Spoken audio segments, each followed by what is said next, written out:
Good afternoon. My name is Jason Grubbs, and I'm the chair of the City County Planning Board. Welcome to the October 10th meeting of the Planning Board. At this time, would you please stand and join us in the Pledge of Allegiance? To the flag of the United States of America and to the republic for which it stands, one nation, under God, indivisible, with liberty and justice for all.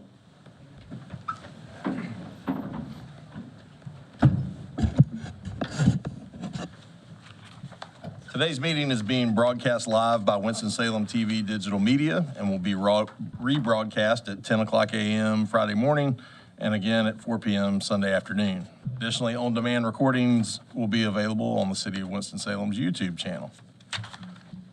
Our first order of business today will be the consent agenda containing items for which the petitioner is requesting withdrawal or continuance, or items for which the planning staff has recommended approval and no one has signed up to speak in opposition. For our public hearings today, each side will have 12 minutes. There is no rebuttal period. Once the public hearing is closed and the board goes into work session, no one is permitted to speak unless the planning board asks them a question. The items under section B of our agenda will require final action by the elected body, either the Winston-Salem City Council or the Forsyth County Board of Commissioners. As such, votes taken today are recommendations which are considered by the elected body during their review of their requests. For general use rezoning requests, the planning board must consider the full range of uses allowed in the zoning district being requested. The petitioner may not refer to a specific intended use of the property. For special use district zoning requests, the petitioner must identify the intended use or uses of the site and give specific details on how the site will be developed. If you're addressing the board today, before you begin, please give us your name, address, and zip code for the record. First item on the consent agenda is the approval of the minutes of the September 11th and September 25th meetings. Is there a motion? Move approval. Motion by Mr. Lamb, second by Mr. Patino. Any discussion? All those in favor, sign of aye. Aye. That's unanimous. Prior to continuing with the consent agenda, we want to take a few minutes to honor my predecessor as chair, Mr. Chris Leak, who served 2 terms on the planning board as just a small part of his many years of distinguished service to the citizens of the city of Winston-Salem, which we'll hear more about in just a moment. At this time, I'd like to ask Vice Chairman Salvador Patino to present Mr. Leak with a copy of the resolution of this board, which I'm about to read into the record. At the conclusion of the reading of the resolution, I believe former Chairman Leak would like to make a few comments, and we'll also give our board members and staff some time to also make a few comments. And I forgot to recognize Assistant City Manager Aaron King, who's with us today. Thank you for being here. All right. This is a resolution honoring Christopher B. Leak for his service as a member of the City County Planning Board. Whereas the City Council of the City of Winston-Salem, North Carolina, and the Board of Commissioners of Forsyth County, North Carolina, appointed Christopher B. Leak to serve on the City County Planning Board. And whereas Mr. Leak served the citizens of Winston-Salem and Forsyth County as a member of the City County Planning Board from March 2017 to September 2025. And whereas he promoted a culture of professionalism, respect, and compromise as the chair of the City County Planning Board from July 19th to July 2025, July 2019 to July 2025. And whereas his experience working in the financial services and wealth management industry has given him an interest in the impact of planning decisions on the business community. And whereas Mr. Leak has contributed insights concerning the need to promote economic vitality and development in disadvantaged areas of the community. And whereas he invested time and energy to thoughtfully evaluate each item presented to the planning board for consideration during his tenure. And whereas Mr. Leak served as the planning board liaison for the 2018 West Suburban Area Plan update, and whereas he provided guidance and input on the development of the Forward 2045 Comprehensive Plan, and whereas Mr. Leak has devoted an extraordinary amount of time serving on the boards of multiple organizations in Winston-Salem and Forsyth County, including serving an 8-year term on the Winston-Salem Board of Adjustment, now therefore be it resolved that Christopher B. Leak is recognized for his volunteer service to the community through his membership on the City County Planning Board, and we extend sincere appreciation to him for that service and wish him health and happiness in his future endeavors. Be it further resolved that this resolution be made a part of the public record and a copy of this resolution be furnished to Christopher B. Leak, adopted this 10th day of October 2025 by the City County Planning Board. Thank you. Mr. Leak.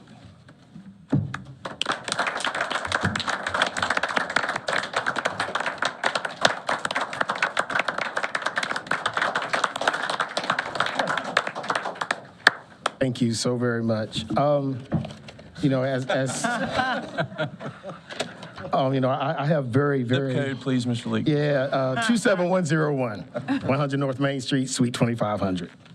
You know, I've heard that you never delay gratitude, so I want to express my gratitude to the dedicated board members, the elected officials, and the citizens of Winston-Salem. This has been an honor, and I made a list of people I want to thank, because whenever I'm doing something, it's not about me, it's about those who put into my life. Mayor Jones, the county commissioners, city council, Paul Norby, Aaron King, Arnold King, Chris Murphy, Kirk, Amy, Tara, Shelley, Clarence Lamb. You know, when I first took over as chair, I had no idea what I was doing, because when Arnold wanted me to be chair, I never thought I would replace Arnold. I just thought he would be here forever. And that's what he told me. He said, I'll be here forever. You don't have to do anything. And he lied to me. So then I had to do it. And for my first several months, I'm sitting beside Clarence like, what do I do? What do I do? What do I do? And he guided me graciously through that. Jason, who sat beside me, when I couldn't pronounce the name, I would always slide it over to Jason. How do I pronounce the name? Brenda Smith, who's just been a bulwark on this committee. She's been here for over 20 years, and when I had questions, I would ask her questions, and her knowledge. Walter Farabee, Salvador, Jack, those who are no longer here, Moment Ray, Alan Younger, George Bryan, Melinda Dunnigan. I've always said Melinda made me a better planning board member, because those who remember Melinda, she knew the book back and forth. Like, she could do a site plan. I just heard Jason saying 20 minutes, she could do that. And then Tommy Hitz.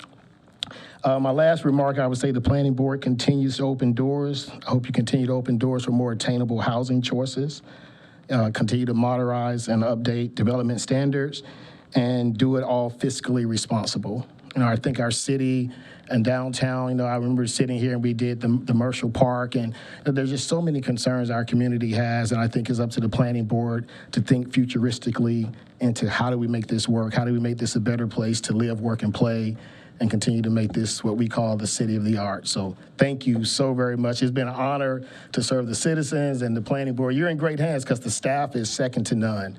So thank you. Thank you. Before we open it up, because I know there are quite a few folks up here that want to say things, I'm going to exert chairman privilege and go first, because you and I started the same day on the planning board. Yep. And I would be remiss if I didn't say that I feel a little bit lost without you up here, because we kind of navigated it together. And when I took over as chair after you retired, I made the comment that I felt like I had big shoes to fill, and certainly that a lot of that's because of my friend and mentor Arnold King, but really a lot of that's because of you. You made everybody on this board better, because number one, we knew you were going to be here, so we better be here. We knew you were going to be prepared. We knew you were going to be well dressed. So you know, we had to step up our game as well. And I think you always approach things with so much common sense and try to find ways to say yes and get other people to say yes to things. And we're very much going to miss you and your insight on this board. Thank you. And then we'll start down here and kind of work our way around, I guess, if anybody has any comments they want to make. Well, I didn't make the list, but we did work together for about a year. You know, you always miss somebody, right?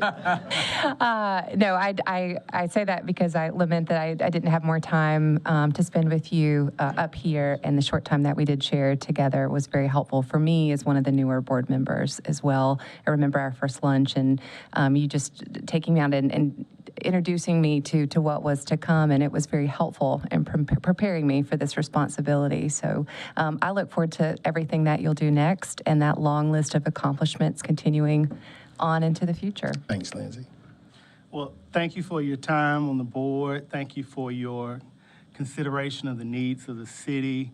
Kind of like Lindsay was just saying, I remember we had our lunch when I joined the board, and you really showed an interest in some of the issues that have been prevailing in the city, and trying to figure out ways that we as a planning board can really help. And so hopefully, of course, we'll see you again. Maybe you can come back and heckle us a little bit or something. Shake us up. But it's been great working with you, and wish you all the best. Thank you. And Chris, I appreciate not only the intelligence and expertise and wisdom that you brought, to the board, but just the way that you compassionately listened to what was going on in the room and did, like Jason said, try and find a way to make peace between maybe not warring, but opposing parties. But what I really appreciate most about you is just you're a good man. You're a solid citizen, and I appreciate the public service that you do for our community. We'll Means miss a you. lot coming from you. Thank you. Thank you, Chris. I really appreciate both the mentorship and the grounding that you brought into this board. You always were there to kind of teach all us who are newer to the board of how stuff is done and kind of bring us under your wing a little bit. And then also the grounding comes into like whenever we would have a packed house, and you would always see that there might be somebody who didn't get to say something that we hadn't heard before. And you knew when that was actually the case, and being able to reach out to those people and say, hey, we heard from this side of the room, but what do you have to say? I think that is something that is unique because you can actually tell from the way you look at the people and how you listen to the people that they have something different to say. So that's going to be missed, and hopefully we can continue that legacy. Thank you. Well, I guess I'll just kind of echo what Clarence said about the quality of character and the genuine concern for the communities. Very, very sincere, always in mind all the different sides and wanting to do what was best within sometimes limited things that we could do, but always acknowledging the concern for the people, whether they were happy or not with what turned out with that. And I guess one thing I wonder, if I had joined later, would I have gotten lunch? Yeah. I would have taken you to 1703. Yeah. All right, just confirming. Thank you. Sitting here at this moment, the thought has crossed my mind that probably the ultimate sign of a great leader is someone you don't feel like you're being led by. And I thank you for that. You're a master and a pro, and those skills will be missed. Thank you. Best wishes. Thank you. We never got to overlap, but No. I've enjoyed getting to know you the last month or so. Yes, sir. stay in touch. Thank you. Sir, Yes, sir. Sir. former chairman, how's that? That's better. We spent over 16 years together between the Board of Adjustment and the Planning Board. And, again, I really appreciate all of your items that you and I have talked about, both in the public realm and when we have our one-on-one conversations. And, again, I hope that you and I will continue to do that because, again, I don't look at you as just a planning board member. I look at you as a friend. So I really appreciate everything you brought. Thank you. Mr. Chairman, Yes, Mr. sir. Chairman Emeritus, like Arnold King before you, I will always see you as one of our great emeritus chairmen of the planning board. As Jack said previously, Chris, you weren't someone who led by demand. You were someone who demanded excellence of yourself, and as such, your staff was always glad to provide that excellence as well because we knew that's what was expected. And again, you're a great leader, and you love this community, and those are the hallmarks of a great chairman of the City County Planning Board. We'll miss you. Thank you. And thank you all so much. It really means a lot. I know you got to get on with the meeting. Even this young man showed up, so I'm like excited. I hadn't seen him. I would be working with Aspire, which is the housing authority. So I'm looking forward to that challenge and to helping in any way that I can in the community. So thank you so very much. Is there anything else for the good of the order? I guess you're adjourned. Thank you. Thank you all. You're welcome to stick around. Stick around. All right, we'll continue on with the consent agenda now, and I'll call on Mr. Brian Wilson to take us through that. Tough act to follow. Good evening, Mr. Chair, members of the board. We'll start with our first item. That is C1, PBR 2025-12. That case was continued a few times. They've actually asked to withdraw that case. They really need to go back kind of to formula and do some site redesign, and they plan on coming back within the next.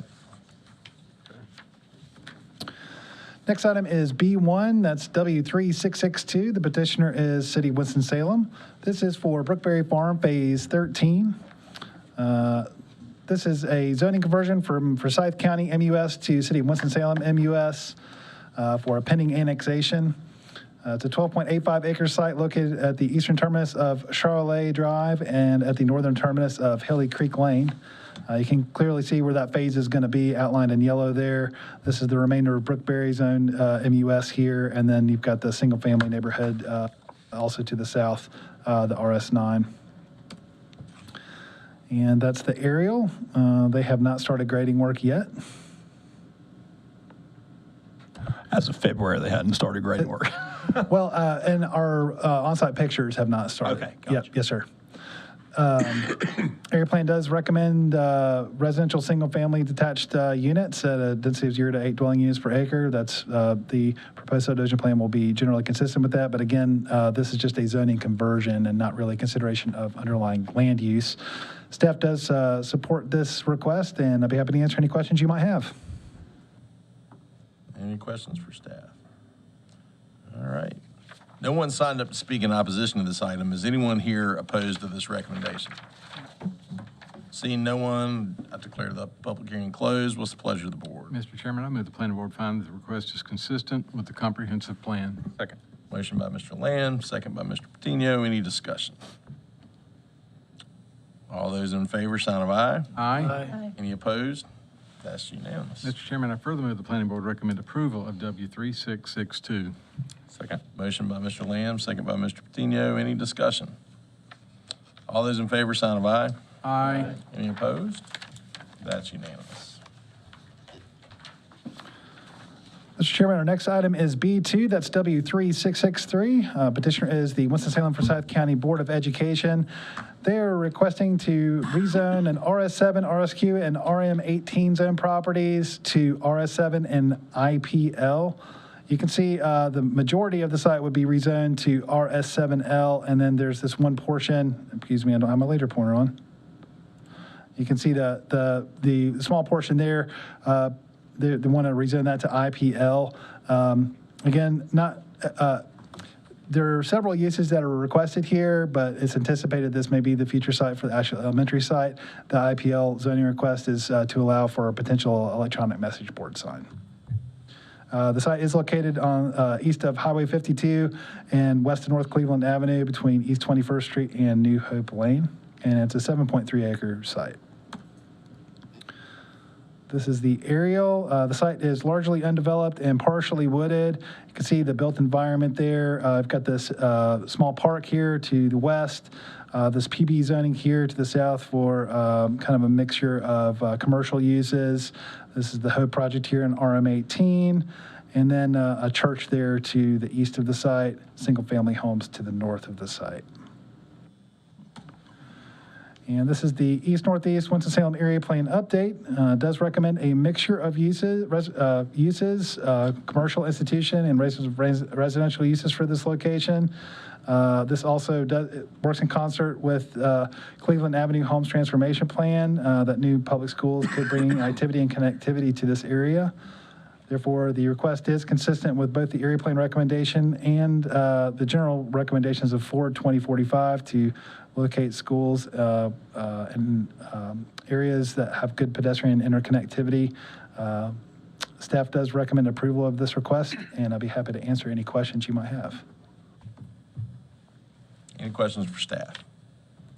No one has signed up to speak in opposition to this item. Is anyone here opposed to this recommendation? Seeing no one, I declare the public hearing closed. What's the pleasure of the board? Mr. Chairman, I move the planning board find that the request is consistent with the comprehensive plan. Second. Motion by Mr. Lamb, second by Mr. Patino. Any discussion? All in favor, sign of aye. Aye. Any opposed? That's unanimous. Mr. Chairman, I further move the planning board recommend approval of W3663. Second. Motion by Mr. Lamb, second by Mr. Patino. Any discussion? All those in favor, sign of aye. Aye. Any opposed? That's unanimous. Mr. Chairman, our next item is B3, that's W3664. Petitioner is Omega Seafood LLC. This is the Stratford Grove site plan shown in your agenda book. Requesting to rezone from RS9 to RM8S. It's a 13.54 acre site located on the west side of South Stratford Road and south of Somerset Drive. It's just south of this unopened right-of-way on Kimwell here, Kimwell Drive. I'll outline that in just a moment. The site is bounded by a mixture of RS9 zoning on the west. That's a single-family neighborhood here. This RS9 is actually a fire station. You have some commercial zoning on the eastern side, and let me go ahead and show you on this aerial here. This is a non-conforming dirt storage business. It is legally non-conforming, so at least to date, it is proposed to remain in operation. The site is heavily wooded and undeveloped, and you can see that existing shopping center to the north there as well.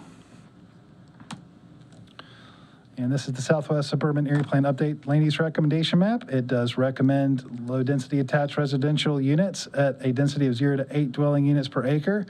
The proposed density for this request will be 7.75, so it's right within the area plan recommendation for the property.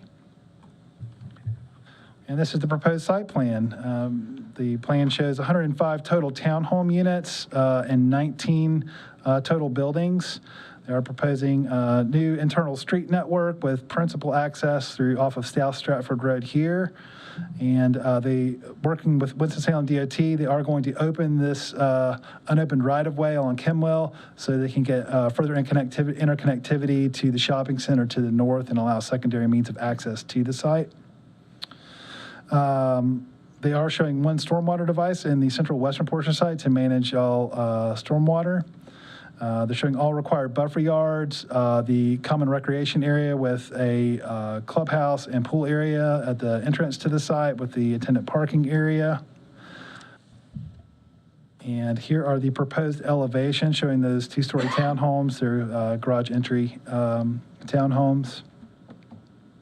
The request is consistent with the recommendation of both the area plan and for 2045 to locate mixture of housing units in the serviceable land area and especially along growth corridors. The site plan meets all UDO requirements and staff does recommend approval of this request. I'd be happy to answer any questions that you might have. Any questions for staff? No one has signed up to speak in opposition to this item. Is anyone here opposed to this recommendation? Can we speak? We missed the sign up. Board was gone when we got here. Yeah, you can. Are you speaking in opposition to it? Just comments. Okay. I mean, it's up to you. I mean, generally speaking, if we're going to have a public hearing, we probably need to pull it off consent and just hear it after we hear the other consent items. Say that in English. So what we'll have to do is the first items we do are items where there's no one here to speak in opposition or to make comments, and so we'll have to kind of postpone further discussion in your comments until we go through a few more items, and then we'll come back to this one. Okay. So it's coming off. All right, now we'll be moving on to B4. That's W3665. Petitioner is Parker Real Estate Development, LLC. It's the Dinsmore Street Townhomes, actually just located just south of the last case that we were beginning hearing there, the other townhome case.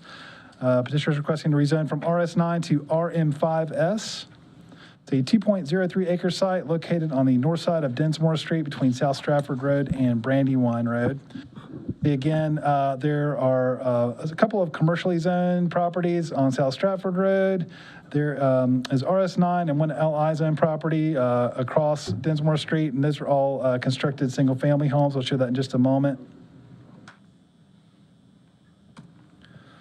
So again, there's that non-conforming, legal non-conforming dirt storage operation. This is actually taking out a portion of that, and then the remainder of the site will continue operation, at least as far as staff is aware. And you've got the existing single-family homes there just to the south of the site, and then the other rezoning case is a little more further off-site to the north. And as previously mentioned, the Southwest Suburban Area Plan Update does recommend low-density attached residential at a density of 0 to 8 dwelling units per acre. This is just below 5 units per acre, meaning both the requested zoning district and the area plan recommendation for the site. And this is the proposed site plan showing 10 total units in 5 buildings. So you could classify these either as twin homes or duplexes, depending on whether they'll be for sale or not. The development is going to be served by one single stormwater management device in the northwestern corner of the site.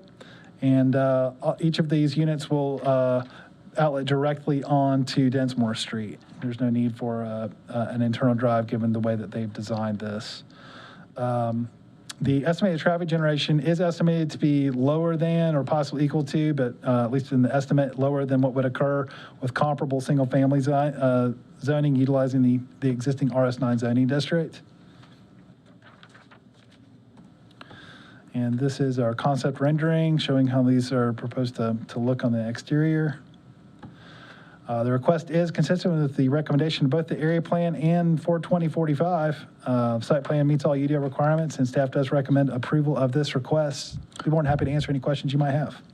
Mr. Chairman, if I could, they would also like to speak on this one. All right, so we'll remove that from the consent agenda as well, and we'll just wait. If anyone has questions for staff, we can wait and handle that in the public hearing. So.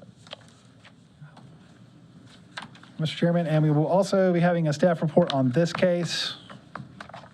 That's B5W3666.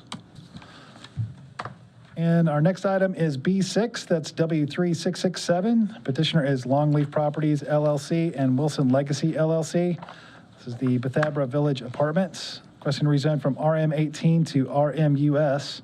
It's a 7.36 acre site located on the north side of the Bethabara Road and Old Town Road intersection.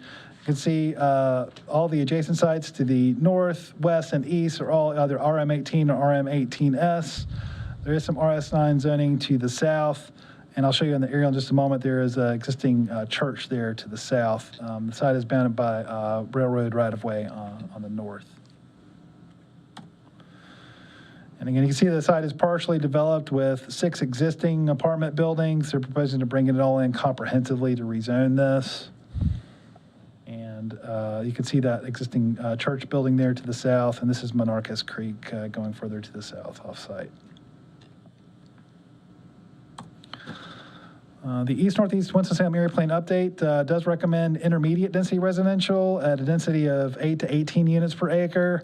The petitioner is requesting generally the same land use at a density of 19.6 units per acre, which is generally consistent with the area plan recommendation. There's no district between RM18 and RMU at this point, so that's the reason they needed to ask for that RMU district. And this is the proposed site plan. They're requesting to add 3 additional multifamily apartment buildings, highlighted in green here, and then 1 leasing office that's highlighted in blue. I do want to point out one change from the agenda book. This was something that the applicant had to work very quickly with Winston-Salem DOT. The original driveway location was a little bit further to the west along Bethabara Road, and it wasn't aligning with this intersection. Winston-Salem DOT and the developer did work with them to realign this driveway location. That's not reflected in your agenda book. So just be aware that will be something that's contingent with the driveway permit to align this and have it at a signalized intersection for the increased traffic and quite frankly, to make this a better location for the existing apartments as well. The site will be served by a new stormwater management device shown in the southeastern portion of the site.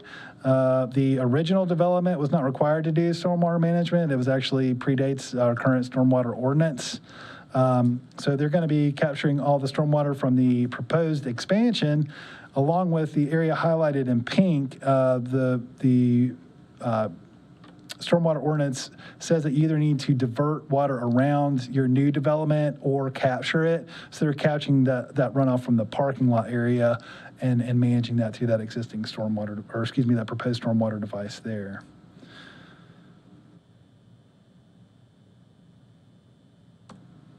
And these are the proposed elevations. It's a 45 feet in height. So it'll be held to that elevation since we have an elevations condition. I do want to bring your attention to one letter that we received late, right before planning board. That's at your spots there. I don't know if you want to take a moment and look at that. I'm happy to discuss any of those points.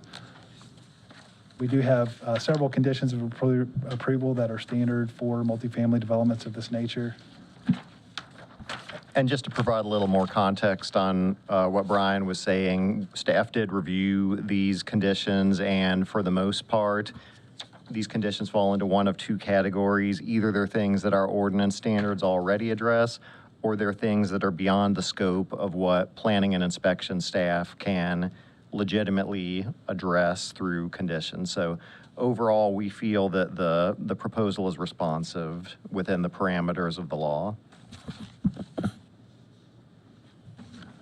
Thank you, Kirk. And just mention that the site plan and elevations do meet all UDO requirements, and staff does recommend approval of this request.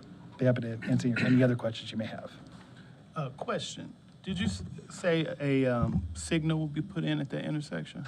My conversations with Winston-Salem DOT, they are looking to signalize this intersection, since it will then become a four-way intersection, and I believe it'll be an ongoing discussion with the developer as to how that's going to be So placed. still in planning, but Correct. potentially at Old Town Road?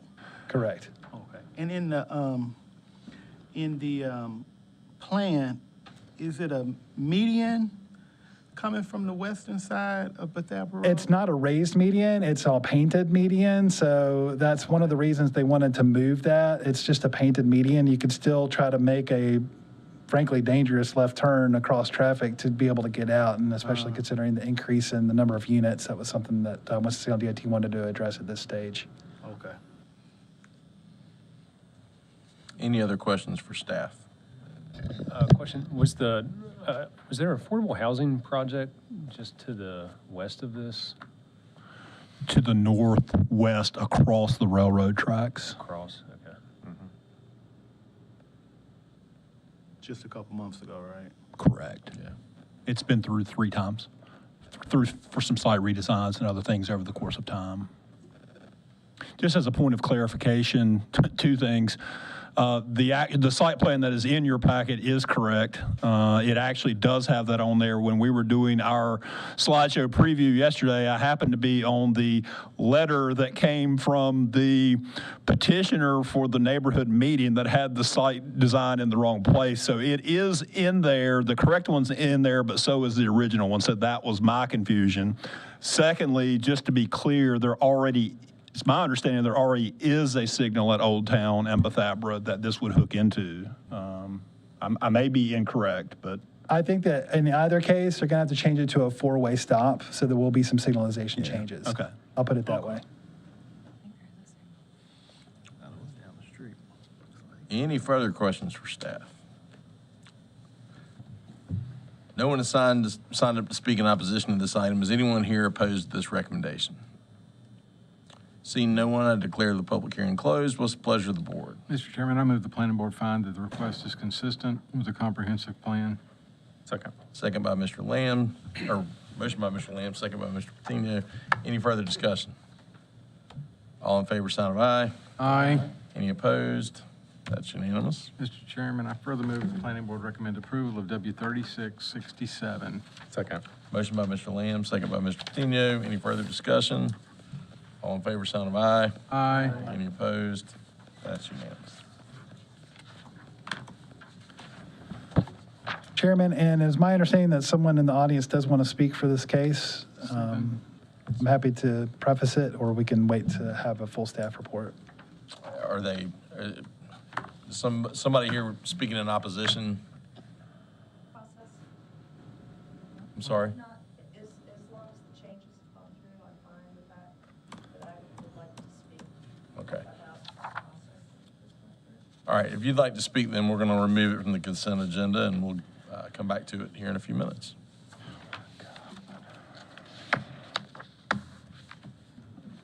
All right, then we will move on to, let me just backtrack briefly. All right, we're moving on to item B8. That's F1661, the final development plan. Petitioner is Impulse Energy LLC. This is for the Sheets site plan. Again, you probably recall this from earlier this year. This is an HBS 2-phase zoning development. The Legacy School is off-site. And I lost my pointer again. To the west. And again, this is a final development plan request. It's a 3.08 acre site located at the west side of Holder Road and Louisville-Cummins Road intersection. And probably familiar with this at this point, but there is a fair amount of commercial zoning to the east of the site and a little bit further to the north, and then RS30 zoning to the south. You can see that existing IPS zoning on the western portion, and then this is all HBS here on this property, and then an additional out parcel. And they have not had time to begin site work, so it's the same as you saw in the rezoning. And just a reminder, this was the area plan recommendation, but again, the zoning is in place. This is a final development plan request. Just to give you a little more context, this was kind of an outline of the overall development. The school already went through the rezoning process in the phase 1 portion of the development. Our consideration here is the phase 2 portion, and more specifically, this dark gray area for the Sheets location. And this is the proposed site plan, generally shown exactly how we've seen in other iterations with a new public street extension of Holder Road on the north, and then a 90-degree intersection with a new public street stubbing to the north. They're going to hook onto that with a new internal private drive that will, again, provide further interconnectivity, not just with this site, but the other private drive proposed on the southern end of the site. Internally, they're showing the convenience store and then individual fuel stalls. They're showing all required street yards and plantings. They did a good job of showing all required sidewalks along all relevant frontage to give additional interconnectivity.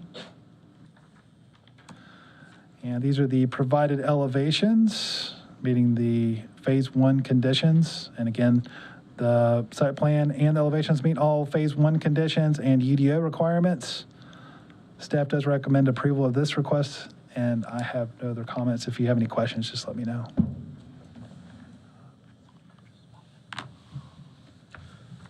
Any other questions or any questions for staff? No one signed up to speak in opposition to this item. Is anyone here opposed to this recommendation? Seeing no one, I'll declare the public hearing closed. What's the pleasure of the board? Mr. Chairman, I move the planning board find that the request is consistent with a comprehensive plan. Second. Motion by Mr. Lamb, second by Mr. Patino. Any discussion? All in favor, sign of aye. Aye. Any opposed? That's unanimous. Mr. Chairman, I further move the planning board approve F-1661. Second. Motion by Mr. Lamb, second by Mr. Patino. Any further discussion? All in favor, sign of aye. Aye. Any opposed? That's unanimous. Okay, and now we're moving on to the next section, the 2 planning board review cases that we'll be looking at. First one is C2, that's PBR 2025-17. This is the proposed Hayfield subdivision. I believe it showed at one point a 61 lot PRD. It's actually 63 lots. They were able to sneak in 2 more lots during the interdepartmental review process, just for a clarifying point. It's a 32.83 acre site located south of Croydon Lane at the southern terminus of Hayfield Drive and the western terminus of Shadow Lane. See, the surrounding development pattern is predominantly RS9, just like the subject property. There is one manufactured housing development just to the west of the site. And then that's the large creek to the south there, kind of bounding the property. I do apologize for the orientation. This is a very long site plan. North is to the right in this orientation. You can kind of see a really small version there just to give you a little more context. They're proposing to extend Hayfield Drive south and then also hook in to Shadow Lane there that will go to the east. This area right here is a long-distance transmission line, power transmission line, and then it's bounded on the west by a creek and the south by a creek. So it's fairly limited on interconnectivity possibilities, but they did a good job of hooking into those existing street stubs. This is a low-density development for stormwater management. It's below 24%. It's a little over 17% built-upon area. They're preserving a large amount of open space. They're showing 2 required active open spaces kind of on either end of the site and their mail kiosk area. Done a good job utilizing the land that's available to them and minimizing the offsite, the additional grading into the natural area. The plan does meet all UDO requirements, and staff does recommend approval of this request. Happy to answer any questions you might have. Any questions for staff? All right. Move approval. Second. Motion by Mr. Lamb, second by Mr. Patino. Any further discussion? All in favor, sign of aye. Aye. Any opposed? All right, that's unanimous. All right, and then our last consent agenda item, that's C3, PBR 2025-18. This is the Station Apartments. It's 72 proposed multifamily apartments in an LO zoning district. The site is 7.09 acres in size, and it's located on the east side of Bethania Station Road, just north of Brookhurst Drive. See the surrounding development pattern has a mixture of zoning districts. There's some RM12S and RMU to the north, RS12 to the west, and then further to the south, another RM18 location.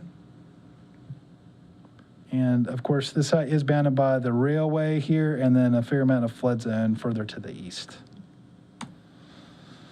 And this is the proposed site plan. They're showing 3 apartment buildings with 24 units each. They're proposing to align one access point, lining that with a separate driveway across the road there to kind of minimize any traffic conflicts. They're showing their required common open space near the building one stormwater management device, and then an additional amenity with a dog park here, showing all required buffer yards and street yards. And these are the proposed elevations. The site plan does meet all UDO requirements, and staff does recommend approval of this request. Be happy to answer any questions you might have.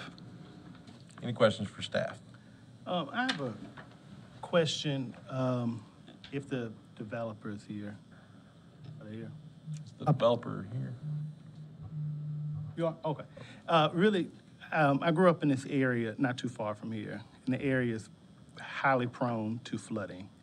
So I just wanted to know what considerations were taken into the design and the layout of it all. I apologize, Mr. Fairby. Could you repeat the question? My question was for the developer about the area is prone to flooding.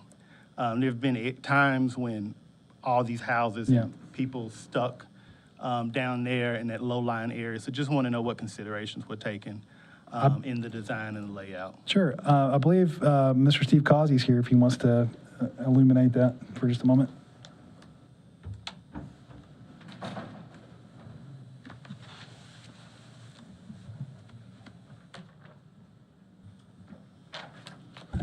Hey, good afternoon. Steve Causey, Allied Design, 4720 Kester Mill Road, 27103.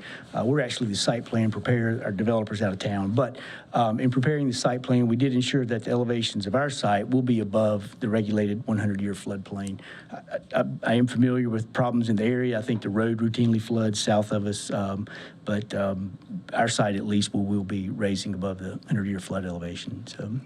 Okay, and then this site, is it currently developed? I wasn't sure which site it was. I want to ask you that, really. It's kind of an interesting site. There has been apparently fill brought in over the years. There's actually some utilities that have been installed. We're finding manholes and water lines and appurtenances, but we understand it may have been used for storage over the years, but it hasn't been developed, to my knowledge. Okay. Yes. Yeah.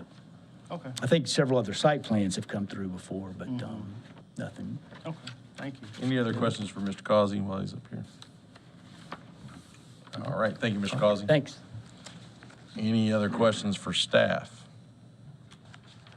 All right, if not, what's the pleasure of the board? Move approval. Second. Motion by Mr. Lamb, second by Mr. Patino. Any further discussion?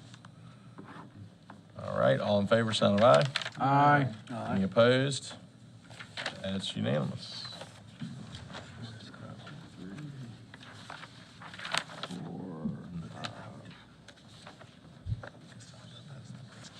Okay. Gotcha, okay. All right, before we start in with our public hearing items, I would like to recognize Councilmember Scipio, who snuck in on me over there. I have to kind of look over the podium, but thank you for being here. All right, we'll start with B3. Unless someone feels like they need further presentation from staff, we'll go ahead and shift to comments from the proponent. I believe Mr. Dickey, are you prepared to speak to us? And this is on item B3, by the way.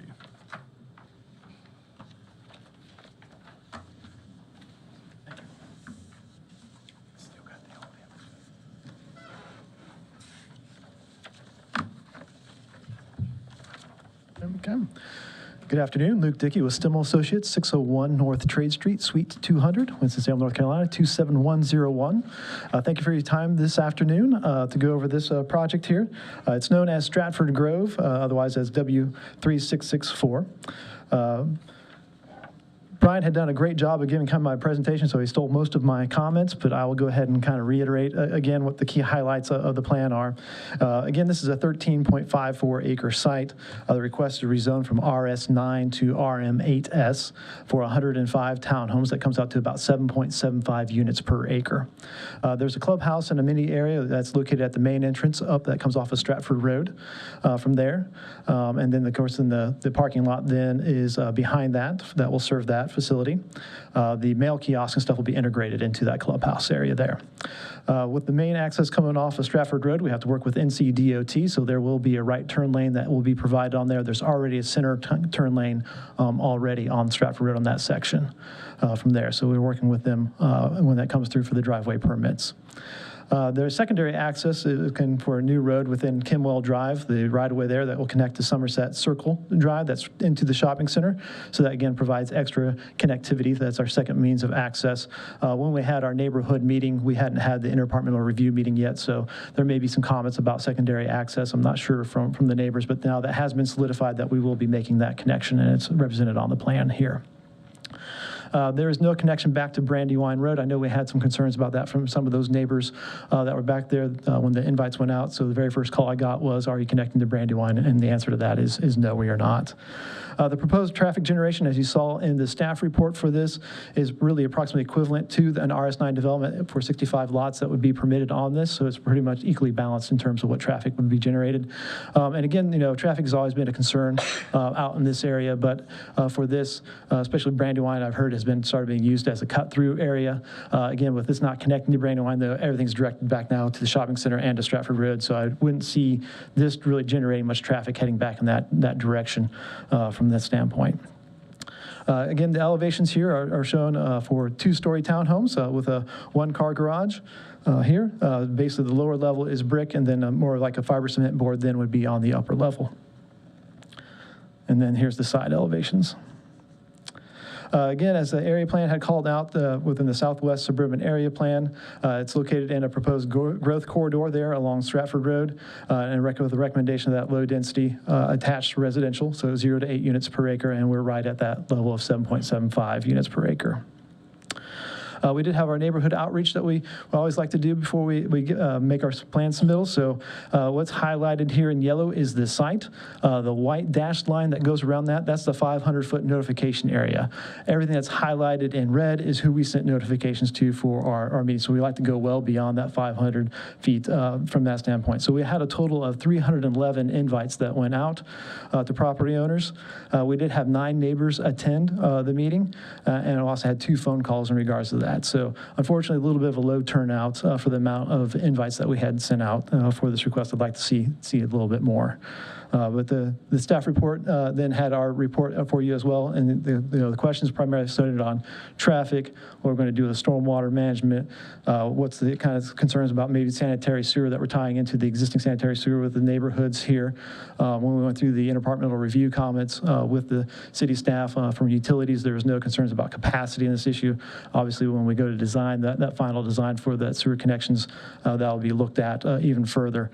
We will be connecting to the sanitary sewer line that is in Brandywine, and the developer has worked with a neighbor to obtain an easement for that to be able to take place. Overall, for the reason I think for approval of this is the rezoning request is consistent with the Southwest Suburban Area Plan and recommendations from Forward 2045. The proposed zoning provides for additional housing along a designated growth corridor, not just a standard single family. It's adjacent to and provides additional walkability and vehicular connectivity to options to a shopping center directly to the north. And this also includes a Food Lion grocery store. So making those connections is not only can you if you live in this development, you can walk to that as opposed to drive. And again, it provides a good transition from the Stratford Road commercial section development back to the single-family residential area there on Brandywine. Again, the traffic generation is approximately the same as if the site was developed under the existing RS9 zoning, and then staff does recommend approval. And I'd be happy to answer any questions that you may have at this time. Any questions for Mr. Dickey? All right, thank you, Mr. Okay, Dickey. all right, thank you. How much time? We've got over 7 minutes remaining. All right. Is anyone else here to speak in support of this proposal?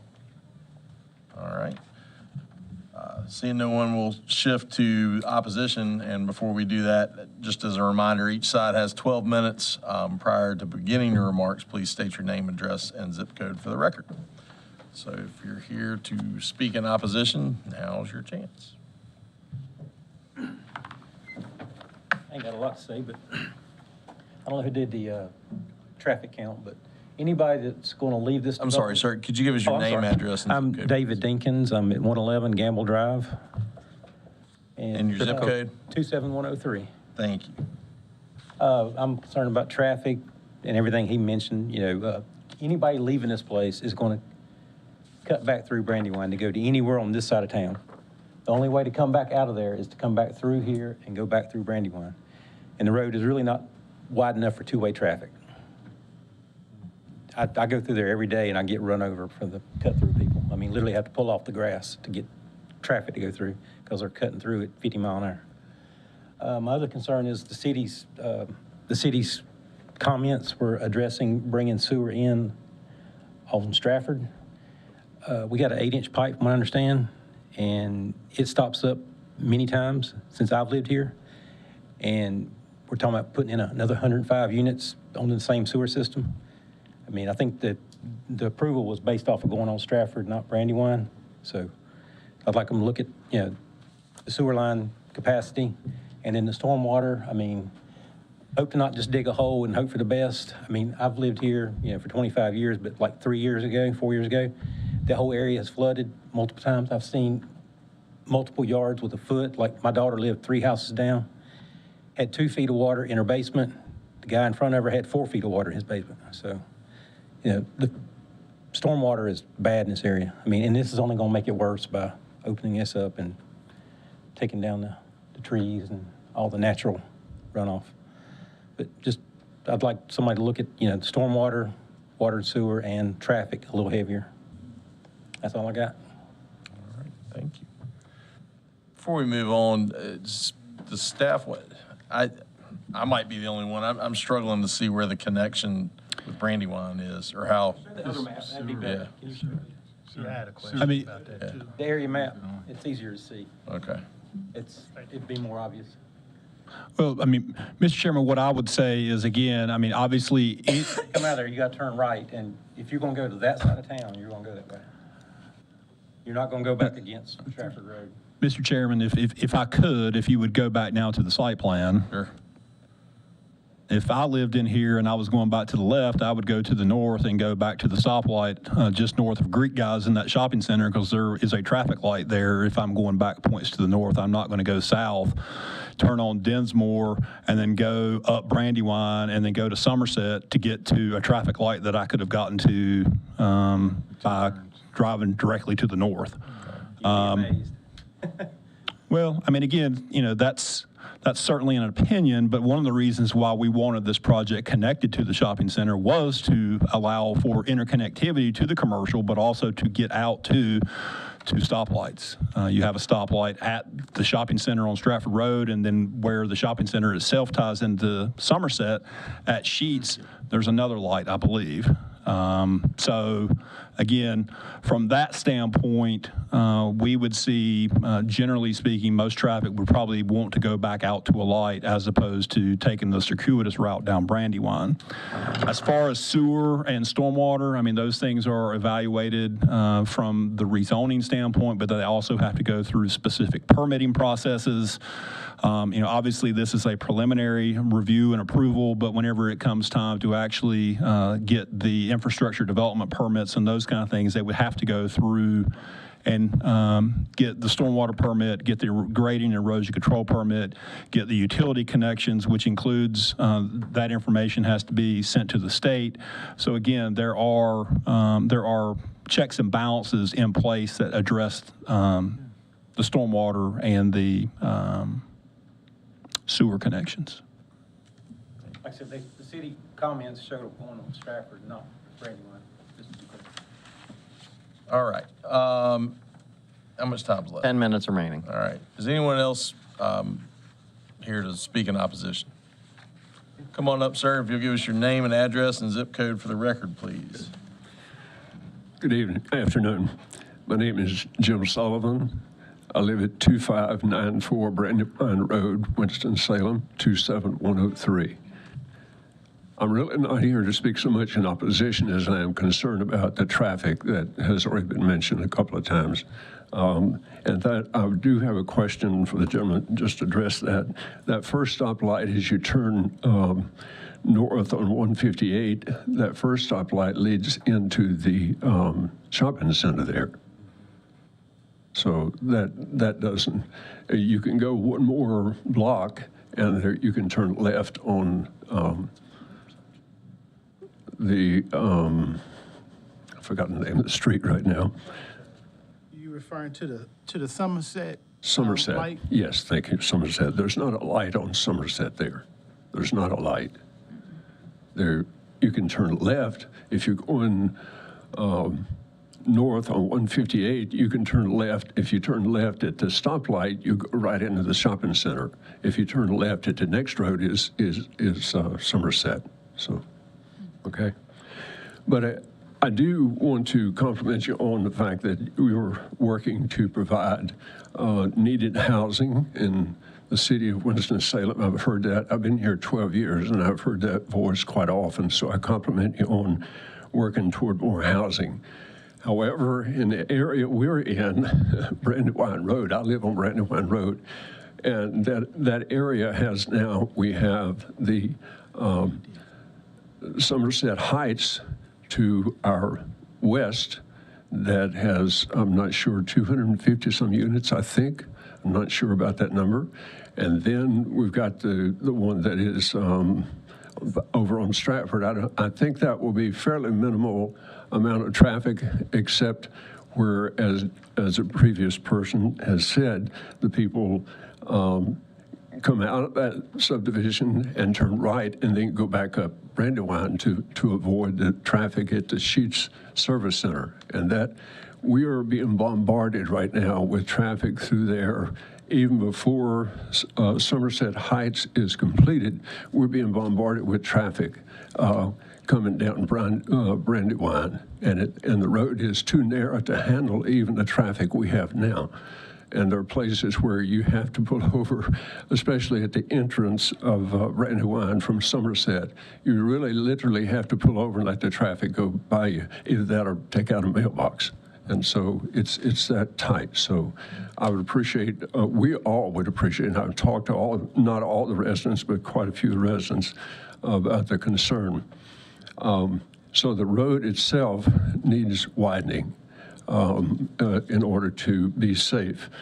We have another concern we're having more and more, and I've spoken to Alex Stone. Is Alex, is this Alex? No? Okay. He's a traffic engineer with the Transportation Department, and he is he's doing a study now, a 30-day study of the traffic flow and the need for some type of traffic cushioning, as he has described. We need something that slows the traffic down. We're having cars sometimes come through. I don't have a speed meter out there, but they must be doing at least 70, 80 miles an hour. And this we're talking about about a quarter of a mile length of road. It's straight as an arrow, and it gives you some elevation, and it seems to be very inviting to those who like to see how well their car is doing. So we really appreciate taking a look at that.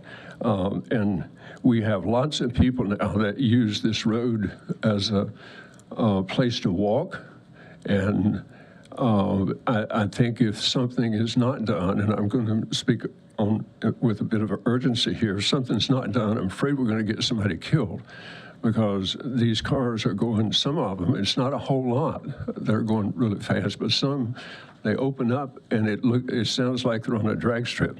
So we need help with that. So I would really appreciate you addressing that.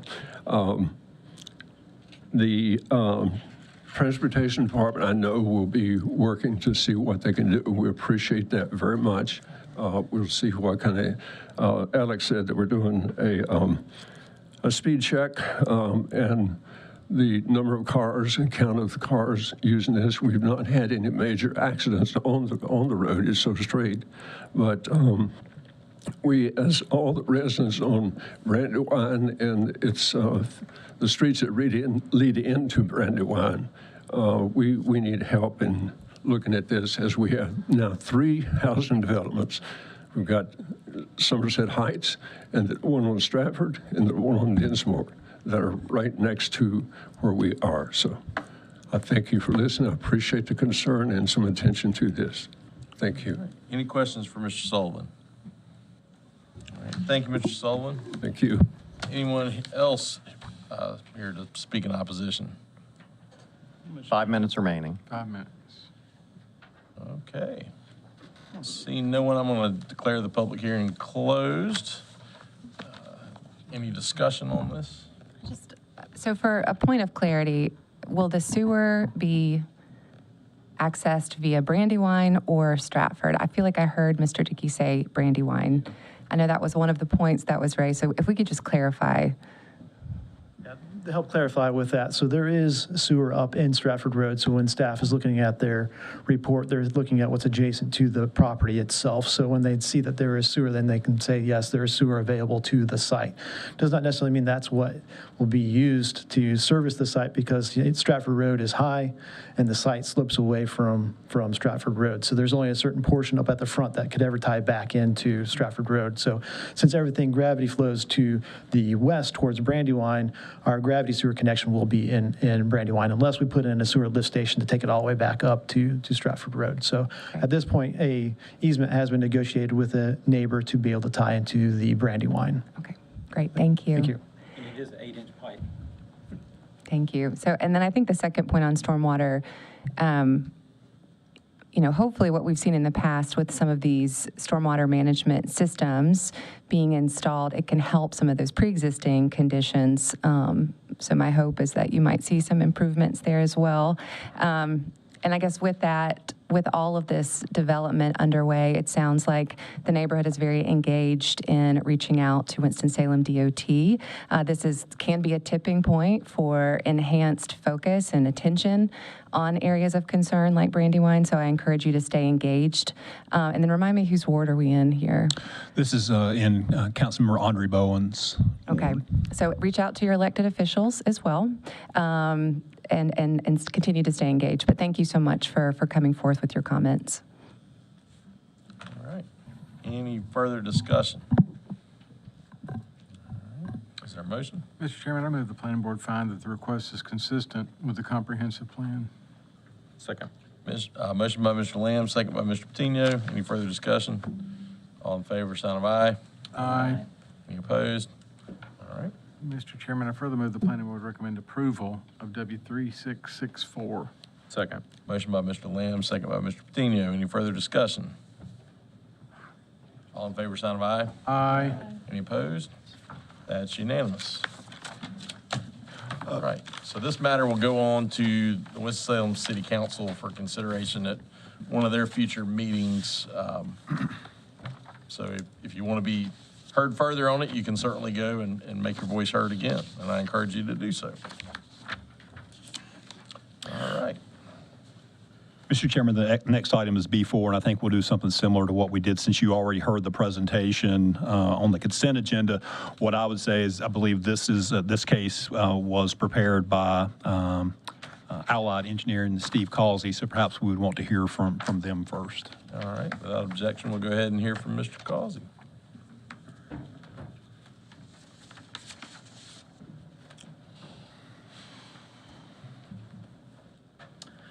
Good afternoon again. Steve Causey, Allied Design, 4720 Kester Mill Road, 27103. I suspect concerns will be similar, not to dismiss any of the concerns, but I think you've heard traffic generation is comparable to the single family allowed under the current zoning. We are proposing stormwater management. We did reach out to the neighborhood via mail. We did not have a meeting, but we sent letters out to the community. I think you've got a summary there. We're connecting to the existing street, but that's kind of in summary where we are. Be glad to answer any additional questions. So. Any questions for Mr. Causey? All right. Thank you, Mr. Causey. Thank you. How much time's left? 11 and a half minutes. All right. Anyone else here to speak in support of this proposal? All right. Seeing no one, will shift to the opposition. If you're here to speak in opposition, if you'd like to come on up, give us your name, address, and zip code for the record. I think somebody said they. Can we just assume it's the same comments? All right. Okay. Got it. Thank you. Appreciate that. All right. Anyone else here to speak in opposition? All right. Seeing no one, I'll declare the public hearing closed. Any further discussion? Mr. Chairman, I move that the planning board find the request is consistent with the comprehensive plan. Second. Motion by Mr. Lamb, second by Mr. Patino. Any further discussion? All in favor, sign of aye. Aye. Any opposed? Mr. Chairman, I further move the planning board recommend approval of W3665. Second. Motion by Mr. Lamb, second by Mr. Patino. Any further discussion? All in favor, sign of aye. Aye. Any opposed? That's unanimous. This will also go on to the Winston-Salem City Council at a future meeting. And Mr. Chairman, if I could, I would just say, I mean, again, it sounds like, again, I will reiterate what has been said, but working with Winston-Salem DOT and Alex Stone about potentially doing some traffic mitigation, like the speed tables or those kind of things, I think would allay some of those concerns with that cut-through traffic on both of those projects. And then obviously the water and the sewer, the stormwater and the sewer, again, we'll have to go through another review process for detailed construction plans. And at that point, all the requirements of the ordinance would have to be met. I mean, obviously, I can't sit here and say that the sewer line won't clog. I mean, again, those kind of things happen, but they're not going to allow a project if there's not adequate capacity. So, again, I just want to kind of lay that information out there again. I really looks at it. All right. That brings us up to Case B5. 5. Thank you. And we'll hear from Michelle O'Brien. All right. Good evening. This is, case is W3666. The petitioner is Bless AH Incorporated. The site contains a 0.67 acre property located west of South Stratford Road between Kenwell Drive and Dinsmore Street. The petitioner is requesting a limited use rezoning from GBL to GBL to add the uses outdoor display retail and services A. The site is located in the southwest corner of Winston-Salem in GMA 3 suburban neighborhood.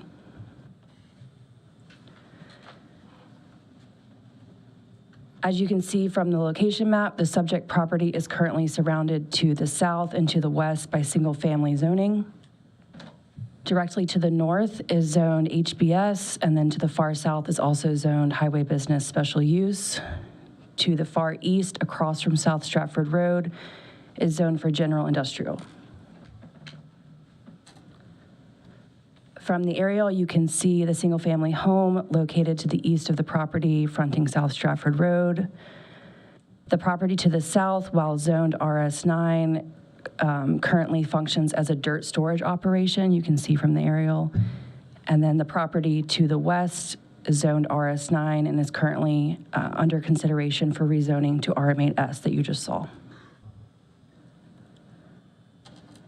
The Southwest Suburban Area Plan update designates this parcel for low-density attached residential use. However, the proposed land use map was amended to recommend commercial use at this site due to the approval of zoning case W3618 that was approved in 2024. The site is located along the South Stratford Road Growth Corridor, just south of the Hillcrest Activity Center. You can see designated by the black line here. This is looking west into the subject property from South Stratford Road at the existing single-family home on site. This is looking south along South Stratford Road, subject property to the right. You can see the existing dirt storage operation here to the south. This is looking north along South Stratford Road, subject property to the left. And then this is looking east along South Stratford Road. The subject property is to the rear of this photo. In summary, the site lacks sufficient space for circulation, parking, and buffering, making it unsuitable for the proposed use outdoor display retail and would negatively affect nearby residentially zoned properties. The requested uses may encourage additional requests for high-intensity commercial land uses outside of nearby activity centers. And the request is inconsistent with 42045's recommendation to prioritize low-intensity commercial use as a transition between high-intensity commercial uses and residential areas. Therefore, staff recommends denial of zoning case W3666. And I'm happy to answer any questions. Any questions for staff? I guess for the thousands tuning in, watching this right now, could you give us some examples of outdoor display retail? Usually it's used for used car lots, but it can also be for like used boats and other items, but most frequently we see it as used car lots. And storage buildings, those kind of things. So is there a differentiation between used car lots and new car lots? No. And they tend to be pretty large if they're new. Is there no minimum acreage requirement for a car lot? No use-specific conditions. Again, there's the minimum district requirements for the districts that allow that use. It's generally self-regulating because of the nature of the use. Yeah. And because of the surrounding properties, there wouldn't be buffer yard required, or there would be? Would be. There would be. There would be a buffer yard required to the south and to the west because it's RS zoning, but to the HBS to the north, there wouldn't be, since that would be high-intensity commercial to Trying to figure out how you high-intensity. get a buffer. I mean, your buffer yard's going to take the whole thing. Exactly. Or a good chunk of it. And again, that's the staff's primary basis for our recommendation, is just when we kind of did a back-of-the-envelope calculation, you're not going to be able to get more than just a handful of vehicles. Right. It'd Assuming literally be a that's used car lot. correct. For one.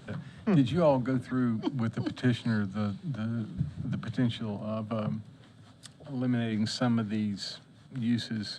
Well, again, they already have all the uses except for Services A and outdoor display retail. Okay, I'm sorry. The project, this property was approved for rezoning by City Council back in August of 2024. It came to Planning Board back the spring of 2024. Staff had recommended denial of the overall request at that point, and Planning Board actually unanimously recommended denial as well.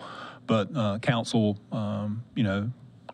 as is their prerogative, decided that they felt like it was something that could be done. Right. So it got approved. And then, again, I will let the petitioner speak. I'm not sure if he has had any issues in marketing that under the existing uses. And, this is something that, he has had folks reach out and would be interested in doing here. So, again, I'll let him explain why he's coming through to add these two uses. But the majority of the uses were approved in August of 24. It's just Services A and outdoor display retail are the two additional uses that are being requested. And a similar question. So you mentioned what outdoor retail is, and I know it's in here, I've read it, but what examples of Service A?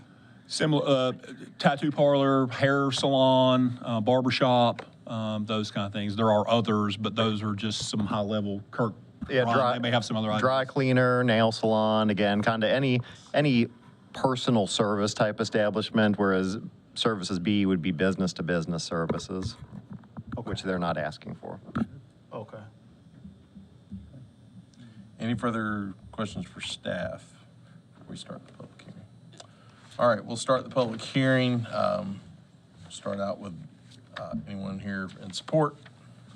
The petitioner's here and wants to speak. Come on up and give us your name, address, and zip code for the record.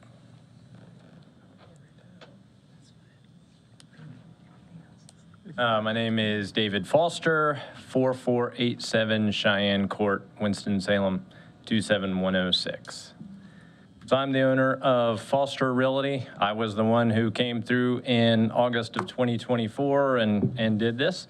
I represented the sellers of the property at that time. This had been a family home for like 80 years or something like that. They were the original owners, and they had, as it kept getting inherited from one generation to the next, the current generation that owned it, the whole reason we came through and did this last year was they were making no usage of it whatsoever. And it essentially sat there with a ton of deferred maintenance and was just kind of going downhill for the last 20 years. So when they decided to sell it, they said, what's the highest and best use for this, David? And so my recommendation was we ought to take a look at this being commercial. Well, I mostly specialize in residential real estate. I dabble some in commercial, but can't say this is what I do 100% of the time. So I kind of dived into this and did a lot of research, talked to a lot of people at that time. I think some of them are gone from the planning board. But just tried to figure out everything I could and, you know, is this a smart move, is this not?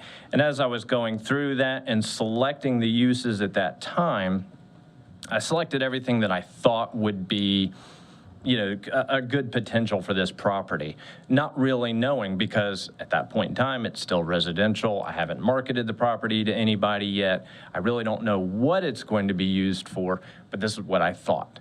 Had I realized at the time that I was kind of missing these two additional uses, I would have just included that the first go-round instead of having to come back a second time and request them. Since then, since it was approved in August 2024, it's got a new owner now, and the new owner is looking forward to eventually rehabbing this property and bringing it back from the decaying state that it's essentially in or was in, and making it marketable again to local area businesses. Now, I have no idea what business is going to go in there. We haven't signed any leases. We don't know. It's not even currently being marketed for lease at the time being. It's got to go through a lot of rehab and permitting and all these other things. So we're probably looking 6+ months out before anything even really happens with it. But that being said, I did start talking with some potential people, because as they saw that the property sold and, you know, people started reaching out to me, oh, this is commercial now, you know, we might be interested in this. As I started talking to them, I said, oh, okay, great. Well, you know, we're still a ways out from being able to do anything with the property, but, you know, what type of business do you have? And people did start coming back. Some were within that services A category. You know, nail salon. I had a hair salon that had mentioned something to me. Actually, more like a barber shop, but same concept.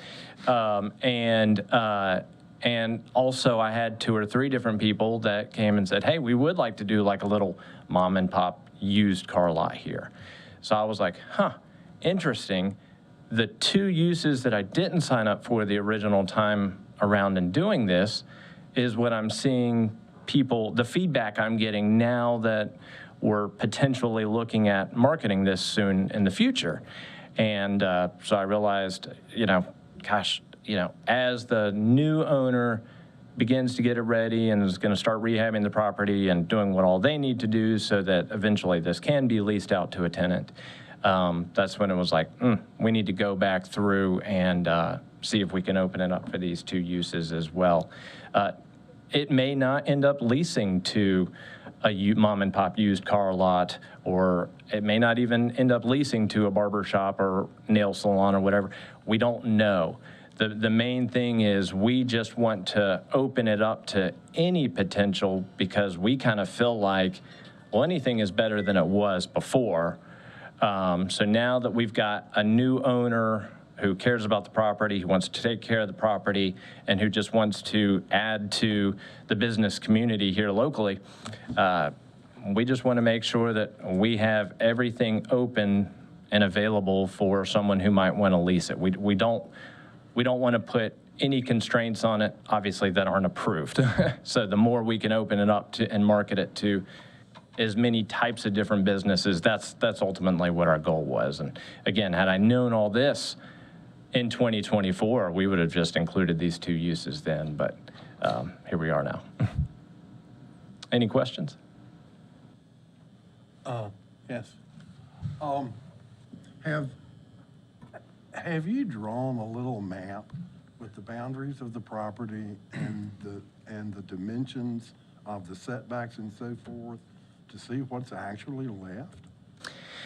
So they're now currently working with an architect to try to figure out all these things. You know, the hard part is not knowing what the tenant requirements are going to be. I mean, if it's approved for outdoor display retail and a mom and pop used car lot comes in, well, they may have certain requirements for a type, a parking lot. How many can you get on there? 1, 2, 10, 15 cars? I don't know. If it ends up being a little accountant's office or something, that it won't be the same requirements or needs from that tenant. So it's hard to say what the property is ultimately going to be used for.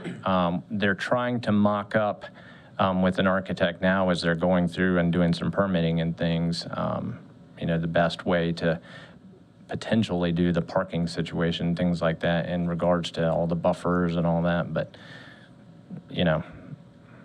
I guess that's the best way I can answer that question. Thank you. Mm-hmm. Any other questions for Mr. Foster? Thank you, Mr. Foster. Absolutely. Thank you, guys. Appreciate it. Time is left. A little less than 7 minutes. All right. Anyone else here speaking in support of this? All right. Is that somebody in opposition or? All it is. I put it to rest. Pardon me. All right. If there's no one else here to speak in support, we will shift to the opposition. Is anyone here to speak in opposition to this proposal? Sure. Come on up. Give us your name, address, and zip code for the record, please.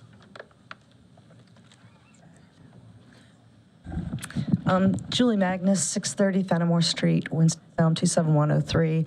I drive by this property quite a bit. As a matter of fact, I just went by it yesterday to go to, I think it's called Mid-South, Sand and Gravel now.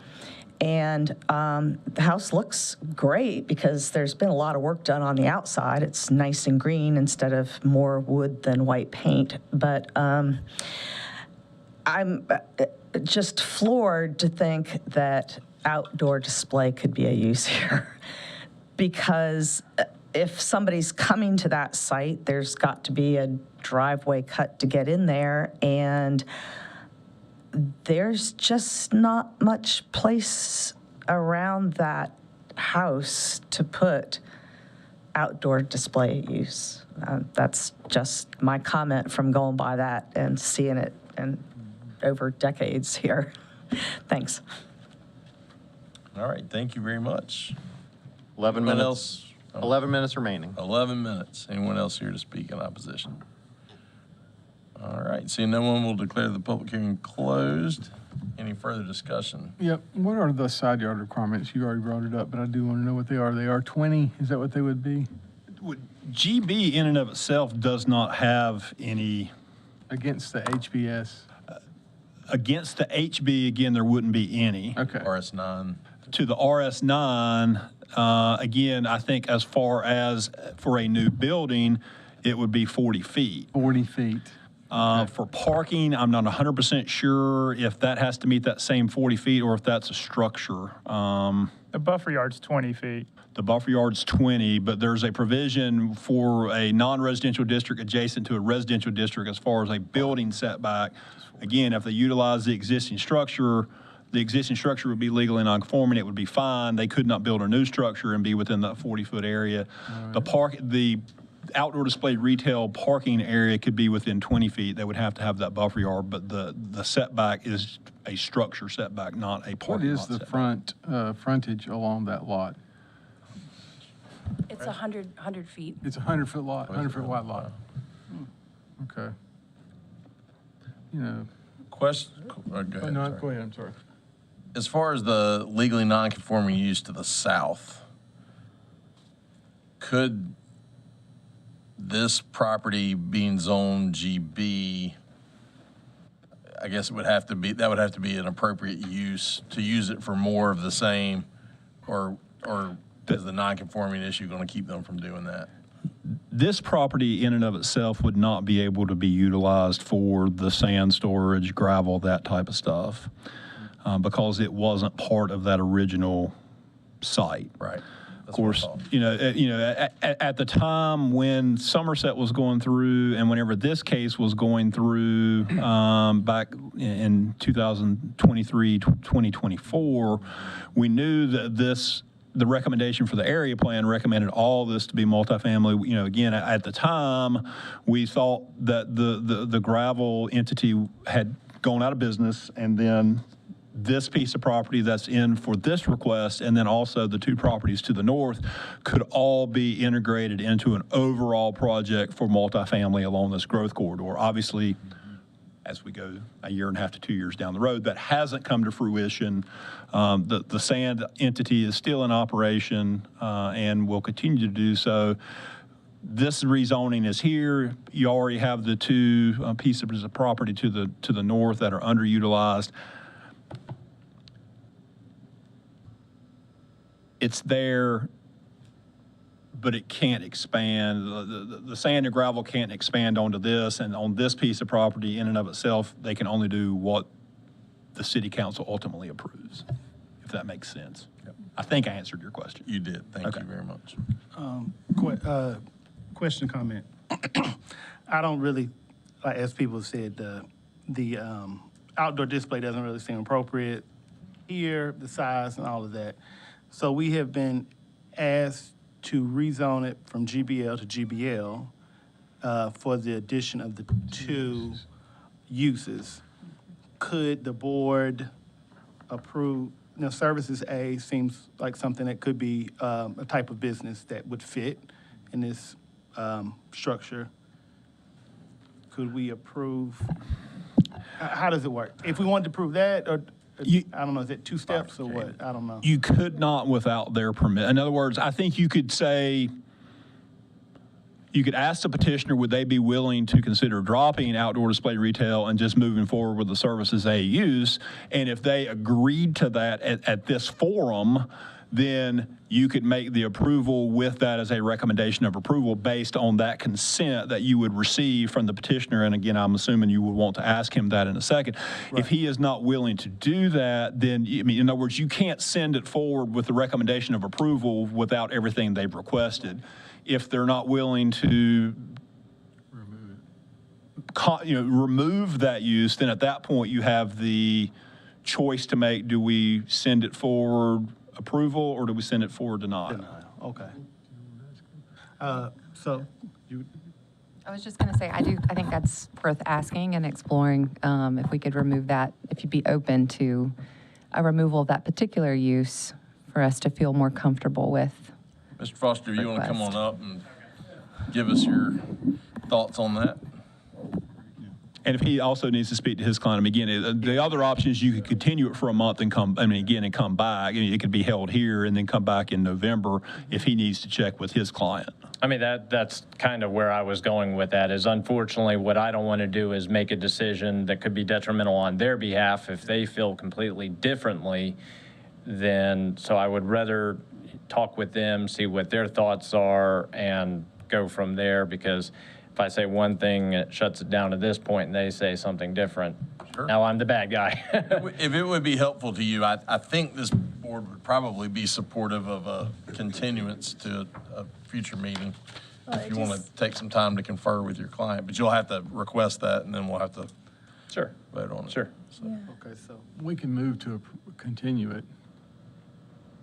I just want to say, while you're thinking about this, it seems like things are a little bit out of sync in terms of the normal process. If you apply for something, you would have knowledge ahead of time what the buffers are for everything that you're going to use. So this might be an opportunity to go back and get some of that information and then decide whether you want to pursue that or not. Because if it's something that's not workable, I would hate to see the site not get reused by keeping it in.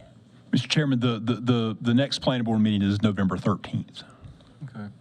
Would you like for us to consider? I think continuing that's to a that? smart plan going forward, yeah. All right. Okay. Is there a motion to do that? Moved. Motion by Mr. Lamb. Second by Mr. Patino to continue to the November 13th agenda. Yep. Any discussion on that? All in favor, sign of aye. Aye. Any opposed? All right, so that'll move to our November 13th agenda. All right, Mr. Chairman, Board, that brings us to item B7. And for that, we'll hear from Ellie Lavina for the staff report. Yep.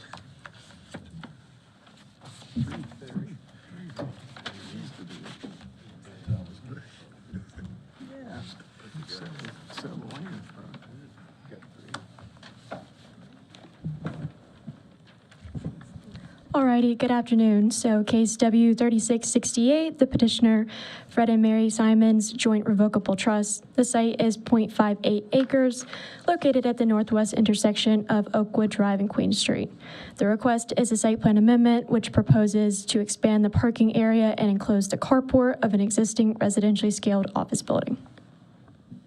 The site is located in GMA2 urban neighborhoods. So the subject property is surrounded by residential and institutional uses.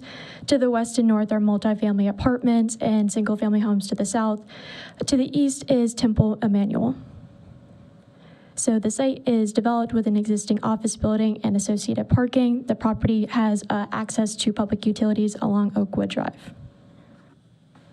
So the site is located in the southwest Winston-Salem area plan update, which shows the parcel as residential. However, the previous rezoning to LOS, which happened in the 90s, established the use as offices. So this is looking south along Oakwood Drive. The subject property is to the right. This is looking west along Queen Street. The subject property is to the right. This is looking east from the subject property from Oakwood Drive. This is looking into the subject property at the existing building. This is the proposed site plan. It shows an existing 2,360 square foot office building, which is being expanded to 3,300 square feet by enclosing the carport and part of the current parking area. The site plan shows the required type 1 buffer yard along the northern and western property lines next to the adjacent apartments. In addition, the petitioner is proposing a 10-foot wide street yard along Queen Street and Oakwood Drive in lieu of the allowed 5-foot street yard, which is allowed since this is in GMA2. There are some reductions for the street yard. So the site plan also shows all of the required street yards and sidewalk connections. They're proposing a sidewalk connection on Oakwood Drive into the site itself. So the site plan meets all UDO requirements. This is the proposed 10-foot street yard. The petitioner has worked with neighbors to have that implemented on the site plan. This is the said additional condition for that. So in summary, the request conforms to the general recommendations of Forward 2045 and the Southwest Winston-Salem Area Plan Update. Office uses typically impose few negative impacts on adjacent land uses and can provide services to area residents. Lastly, the site has excellent access to multimodal transit. Staff recommends approval, and the site plan meets all UDO requirements. Does the board have any questions?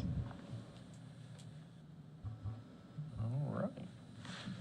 If there's no questions for staff, we'll move into our public hearing. Declare that open. Is anyone here to speak in support? My name is Judy Stalder. My address is 1012 Wellington Street in High Point 27262. Also here this evening are Dr. Holland, the new owner of this property, and John Wade from Bourne and Wade Associates, our engineers. Dr. Holland purchased this property that was previously a dentist office to move his dental practice to it for the convenience of his patients. The primary concern being parking. And in order to expand the parking, we had to come to the planning board because the current layout is part of another zoning, rezoning. His main priority was additional handicap parking that he does not have at his current office and needs, and there's only one handicap parking space here. So the existing site plan the the site plan that we've submitted shows that additional parking. We did that to add handicap space, and while doing it, configured it so that we saved as many trees on the property as we possibly could and preserved the planted buffers that are already there. We had a neighborhood meeting. One neighbor from north of the property attended and was mainly concerned about buffers on the property. We were able to tell him that we would not be disturbing those buffers. And then after our neighborhood meeting, we had a call from Ms. Magnus about adding additional width to the planting yards along Queen Street and Oakview. So we conferred with our engineer and were able to do that. And now we're asking for your approval of the site plan as submitted. All right. Thank you. Any questions? All right, how much time is left? 10 minutes. All right. Anyone else that would like to speak in support of this proposal? All right, seeing no one, we'll shift to the opposition. I thought she was falling. Julie Magnus, 630 Fenimore Street, 27103. I am the zoning chair for the Ardmore Neighborhood Association. I would just like to say that we are thrilled to have the additional 5 feet to have the 10-foot there along Queen and Oakwood. I was also a part of this original zoning case back in the 90s where we worked with Mr. Simmons, Dr. Simmons, and he was impeccable about getting out there and actually taking care of the property himself. This is a very important gateway to Ardmore. The reason I am speaking in opposition is the process, not the end result. Love to see that expanded area that Mr. Dickey showed on his map, that it went out to, a letter went out to so many people. I saw the sign apparently the day after the neighborhood meeting was held, and none of our board members had seen it either. None of our board members fall within that 500 feet. The process that happened to get the 10-foot established could have been done way beforehand instead of scrambling to pick up afterwards. If there was maybe an expanded mailing, if the Ardmore Neighborhood Association is a well-established group, could have been notified. So again, this is just really more a process for what's going on here. I would like to thank Mr. Murphy for really facilitating, connecting us with the firm and making it easy for me to move forward once I was aware of what was going on there. I would like, while I've got the time, I know we have no control over the stormwater that comes off 12 additional spaces, which is more than the current parking that's there now. It's a lot of stormwater that goes into concealed pipes that run through individual residential homes before it dumps at Miller Park. I believe I have the storm map accurate on that. I did get it from Keith Huff. Down in Miller Park, where I think this is going to be emptying, essentially, there's already been stormwater mitigation. It was an Eagle Scout, Boy Scout troop, deal to get a lot of riprap in there to control it. So I just hope that the city is going to be very cognizant as we're moving forward that adding additional parking in areas around Ardmore is a real hardship for a lot of people. A lot of people don't even know they have those concealed storm drains on their property because it's not something that's on a deed. I was thrilled to see that the recent survey that was sent out here just recently includes some questions about stormwater because it's a real hardship. And I know we don't have any way to mitigate it here, but just wanted to make note and please be cognizant of it as we move forward with how 2045 develops, sorry. But thank you, and yes, we are pleased that the buffers are going to be retained and as much of the trees as possible. All right, Thank you, Ms. Magnus. Mr. Chairman, just before, if the board decides to make a motion on this case, you will need to make a motion to add the condition that staff presented about the 10-foot buffer yard. Again, that was something that we worked on with the petitioners after the book had already gone to press. Before we do that, is anyone else here to speak in opposition? All right. If that's the case, we'll declare the public hearing closed. Any discussion? All right, what's the pleasure of the board? Mr. Chairman, I move the planning board find the request is consistent with the comprehensive plan. Second. Motion by Mr. Lamb, second by Mr. Patino. Any further discussion? All in favor, sign of aye. Aye. Any opposed? That's unanimous. Mr. Chairman, I further move the planning board recommend approval of W3668 with the added condition that the developer shall maintain a 10-foot street yard width adjacent to the southern property line and southeastern section of the site as shown on the submitted site plan. Second. You don't want to say all that? No. Motion by Mr. Lamb, second by Mr. Patino. Any further discussion on that?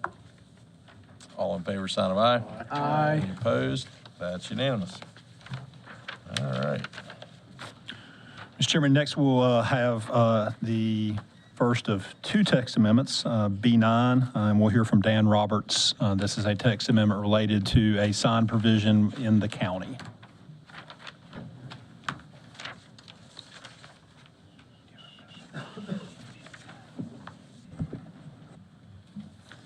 All right, good afternoon, Mr. Chair and members of the board. I'm here to discuss UDO text amendment CC30. The petitioner is Forsyth County, and the request is to amend section 6.5.2.G.4 to revise sign regulations for parks and recreation areas open to the public.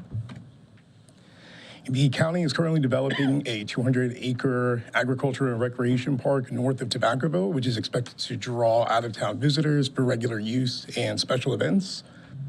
As such, the county believes an appropriately sized sign would help visitors more easily find the park. The park's entrance is located in RS20 zoning, which limits sign area to 18 square feet. And the current county sign regulations do allow parks and recreation areas larger than 1,000 acres to have freestanding signs of up to 75 square feet in area.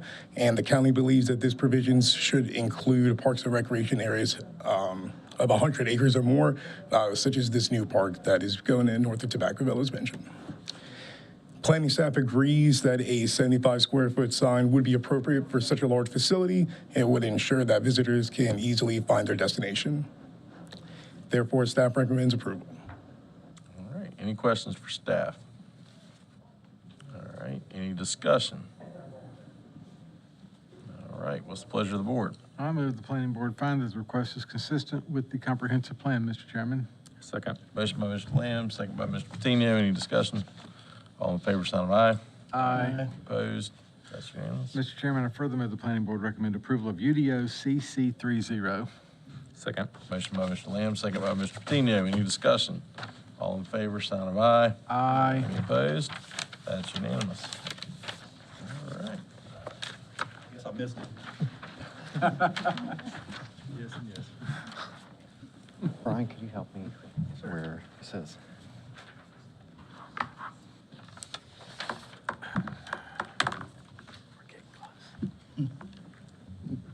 All right, Mr. Chairman and board members, making a switch in my location here for the next 60 seconds or so. This is another text amendment, UDO CC 31. The petitioner is Planning and Development Services staff. The request would amend various sections of the UDO which reference the city-county comprehensive plan. Again, as you all are well aware, the city and the county commissioners recently adopted Forward 2045. The plan replaced the previous Legacy 2030 plan, which of course was an update of the original Legacy. The UDO uses the proper name of this comprehensive plan document in various places, and as such, adoption of a text amendment is necessary to correct and update references. The proposed amendment will replace the specific words Legacy, Legacy 2030 with Forward 2045. It'll also replace references to Metro Activity Center and Community Activity Center with simply Activity Center, since the new comprehensive plan doesn't differentiate between these centers based on their size. We're also proposing a definition for Forward 2045 to replace the current definition of Legacy 2030. And overall, these changes will ensure that our comp plan and our development regulations use the same terminology. Staff recommends approval. I'll be glad to answer any questions. Questions for staff? All right, any discussion? All right, what's the pleasure of the board? Mr. Chairman, I move the planning board find the request is consistent with the comprehensive plan. Second. Motion by Mr. Lamb, second by Mr. Patino. Any further discussion? All in favor, sign of aye. Aye. Any opposed? All right, that's unanimous. Mr. Chairman, I further move the planning board recommend approval of UDO CC 31. Second. Motion by Mr. Lamb, second by Mr. Patino. Any further discussion? All in favor, sign of aye. Aye. Any opposed? All right. Mr. Chairman, I believe that brings us to staff report. And with that, I will quickly turn to Kirk, who'll give you a preview of your October work session coming up in 2 weeks. All right, well, tied back into the last item and the comprehensive plan. As you all know, once we get a new comprehensive plan in place, one of the main tasks is going through and updating the area plans to have the consistent ideology, et cetera, with the recommendations of those plans. So Amy and basically long-range folks have been working on a process for new area plans, Area Plan 3.0, I guess you could say, and we're going to be talking about that at the work session. We're also going to be having Erica Palmader, our Public Art Commission staff member, present the annual report of the Public Art Commission. That's all I've got. Thank you. All right, and with that, I'll turn it over to Mark, who give us the preview of your November caseload, which is now +1, more than what you have on there. I'll say it's outdated. So you've got 12 total items now. You've got 7 rezonings, 2 major subdivisions, and 2 planning board reviews coming to you on November 13th. That's good. Yep. And Mr. Chairman and Board, the last thing I have, and I didn't have anything beyond that until the last public hearing, on the last rezoning public hearing that we had, just as a little bit of a reminder and a refresher related to public notification. Up until probably the late 2000s, early 20-teens, maybe into mid 20-teens, I can't remember, the only requirement the only statutory requirement then and today is to notify adjacent property owners. The UDO up until that time only required notification of adjacent property owners. And looking at the subject property that was rezoned there at the corner of Oakwood and Queen, that would have required notification of 9 people. The actual notification for that case probably covered 70, 80 parcels would be my guess. I'm just hazarding a guess here because, again, you have a lot of condo, townhome type units, like footprint type units, airspace, whatever. So, again, fairly extensive. So it changed from adjacent to 500 feet in the like I said, late 2000s, early 20-teens. But not only did our notification requirement change, we also put into place to have a neighborhood meeting. We don't specify what the neighborhood meeting parameters are. We basically recommend that you do it to the area that is going to receive the legal notice from us. But you can do more than that, but that's basically considered the minimum. So again, over time, things have evolved. Ms. Magnus is heavily involved in the Neighborhood Alliance. She's heavily involved in the Ormond Neighborhood Association. But I don't, unless we had a notification area that was 2 miles, it would not have gotten to her house.